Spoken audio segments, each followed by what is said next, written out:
Hi, it's me Giselle, teacher by heart, housewife by choice, living in Bohol. Umaga na nga mga mi, kaya ayan at maaga nga akong bumangon para magluto ng aming almusal. Sakto dahil tulog pa si Janaya, makakakilos pa tayo ng maayos nito. Kahit mag-isa lang siya sa kwarto, kampante pa rin ako mga mi, kasi kahit nasa kusina ko ay nakamonitor pa rin ako sa CCTV. Dito ko siya binabantayan para makita ko if ever gumulong or magising siya. Nauna na nga palang bumangon si Mr. Intina sa akin mga mi, and very good yung asawa ko dahil nakapagsaing na pala siya. Sakto ring naluto yung kanin pagbangon ko, kaya ulam na lang ang lulutuin natin for today's video. Ayan at naglambing ako konti sa asawa ko. Pakit-cute konti, parang bagong kasal lagi. Yan ang secret para sweet lagi mga mi. Try nyo din yan sa mga asawa ninyo.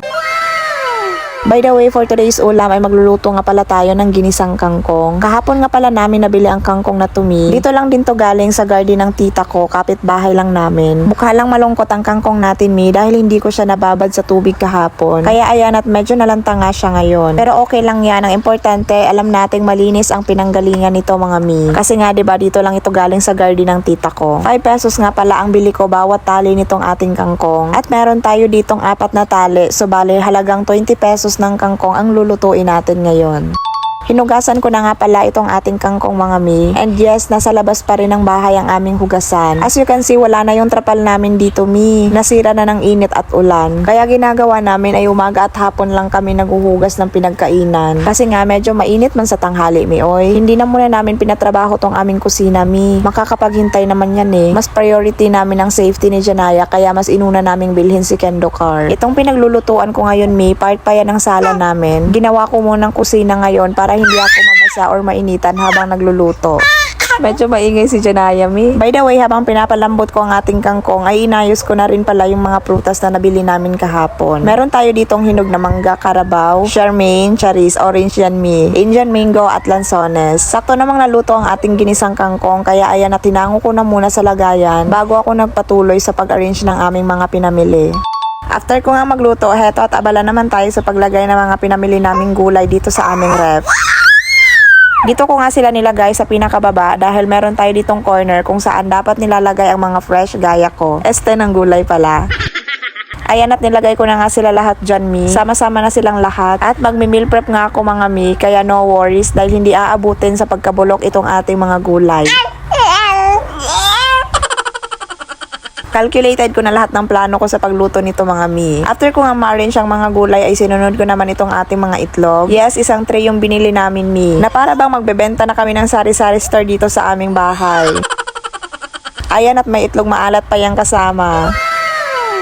Parehas kasi kaming matakaw ni Mr. Intina sa sunny side up. Parehas kasi kaming matakaw ni Mr. Intina sa sunny side up mga mi. Tapos yung hindi masyadong luto yung kanyang yolk, medyo malasado pa ganun. Ay, kulang talaga sa amin yung 2 itlog lang. Kaya ayan at bumili na kami ng marami pa para only egg kami dito sa bahay. Sakto namang natapos ako sa mga ginagawa ko mi. Ayan at nakita ko ngang gising na si Janaya. Kaya talaga dapat lagi ako nakatingin sa CCTV. Kasi nga minsan hindi siya umiiyak pagkagising niya. Naglalaro lang siya mi. Delikado baka mahulog pag hindi napansin. Kaya para sa akin, isa talaga sa needs natin ng CCTV mga mi. Dito ay dinala ko na nga si Janaya sa kusina kasi kakain nga kami ni Mr. Intina. Si baby busog na yan mi kasi pinadede ko na siya bago ko siya ibangon sa higaan.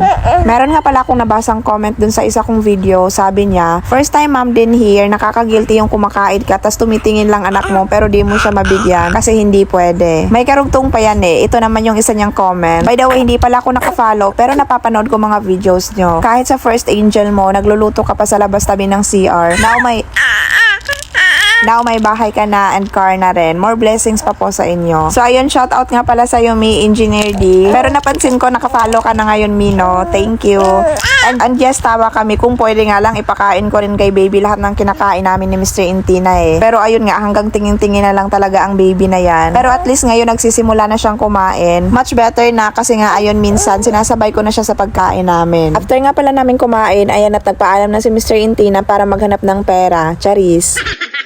And that's it for today's video. Thank you for watching. And please, follow nyo din ako sa Blue Up mga mi. Giselle P. Bukila Intina. Nag-a-upload din ako ng mga videos doon. Thank you. Bye-bye!